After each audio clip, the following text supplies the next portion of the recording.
ఆడబిడ్డలు సంఘ వ్యతిరేక శక్తుల్ని ఎలా ఎదుర్కోవాలి? అగ్ని ప్రమాదాల నుంచి క్షేమంగా బయటపడేందుకు ఏం చేయాలి? సైబర్ నేరగాళ్ల ఉచ్చులో పడకుండా ఉండాలంటే ఎలాంటి జాగ్రత్తలు తీసుకోవాలి? లాంటి విషయాలలో విద్యార్థులకి వివిధ కార్యక్రమాల పట్ల అవగాహన కల్పించడానికి అధ్యాపకులు కొన్నిసార్లు మాక్ డ్రిల్స్ నిర్వహించడం అన్నది సాధారణంగా జరిగే విషయమే. అదే తీరులో ఓ టీచర్ అమ్మ పెళ్లి సంప్రదాయాల గురించి విద్యార్థులకు చెప్పేందుకు తనే రంగంలోకి దిగింది.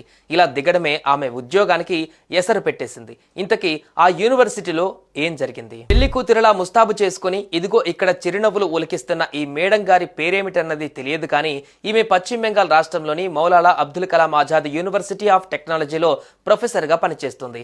ఈమె తాజాగా తన క్లాస్ రూమ్ లోనే విద్యార్థులు సాటి ప్రొఫెసర్ల సాక్షిగా తనకంటే ఓ 10 ఏళ్లు చిన్నోడైన ఓ స్టూడెంట్ ని సంప్రదాయబద్ధంగా పెళ్లి చేసుకుంది. క్లాస్ లో ఉండే విద్యార్థులే ఈ పెళ్లిలో అన్ని సంప్రదాయాలు దగ్గరుండి జరిపించారు. ఈ కార్యక్రమానికి ముందే మేడం గారు ఓ డిజిటల్ ఇన్విటేషన్ కార్డును కూడా, అందులో జనవరి 9న హల్దీ, జనవరి 14న మెహందీ, సంగీత్, జనవరి 20న వివాహం అంటూ క్లియర్ కట్ గా డీటెయిల్స్ ను కూడా అందరికీ పంపించింది. ఇతర తతంగాలు జరిగాయో లేదో తెలియదు, కానీ జనవరి 20న పెళ్లి మాత్రం ఇదిగో ఇలా సంప్రదాయబద్ధంగా జరిగిపోయింది. ఇక్కడ విశేషం ఏమిటంటే ఈ తతంగాలు జరగడమే కాదు, ఈ పెళ్లి తమ సమక్షంలో జరిగినట్లుగా ఇతర ప్రొఫెసర్లు సాక్షి సంతకం చేసిన ఓ ధ్రువపత్రాన్ని కూడా ఆ జంటకు అందించారు. జస్ట్ కొద్ది రోజుల తర్వాత ఈ పెళ్లి వీడియో సోషల్ మీడియాలో ప్రసారమైంది. ఇదేం చోద్యం అంటూ నెటిజన్లు ఇంతెత్తున మండిపడ్డారు. ఈ కామెంట్లు చూసి యూనివర్సిటీ పెద్దలు ఉలిక్కిపడ్డారు. వెంటనే మేడం గారికి నోటీసులు ఇచ్చారు. విషయం తేలేదాకా అటు క్లాస్ నుంచి ఆ స్టూడెంట్ ని, ఇటు ఉద్యోగం నుంచి ప్రొఫెసర్ మేడం ను సస్పెండ్ కూడా చేసేశారు.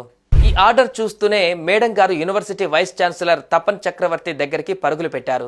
సార్, ఇదంతా నేను పెళ్లి సంప్రదాయాల గురించి మన స్టూడెంట్స్ కి అవగాహన కల్పించేందుకే చేశా అంటూ వాపోయింది. అది నిజమే అయితే ఇలా పూలమాలలు, నుదుట సింధూర తిలకాలు, వీటితో పాటు పెళ్లి జరిగినట్లుగా సాక్ష్య సంతకాలు లాంటి తతంగాలు ఏమిటంటూ వారు వేసిన ప్రశ్నలకు మేడం గారు నీళ్లు నమిలేసింది. దీంతో విద్యార్థుల్ని, ఆ పెళ్లి పిల్లాడిని, పెళ్లి తతంగంలో కనిపించిన తోటి అధ్యాపకుల్ని అందరినీ విచారించి నువ్వు చెప్పింది నిజమని తేలితే ఉద్యోగం, లేదంటే ఉద్యోగంలో నుంచి ఉద్వాసన అంటూ యూనివర్సిటీ వైస్ ఛాన్సలర్ తెగేసి చెప్పేశారు.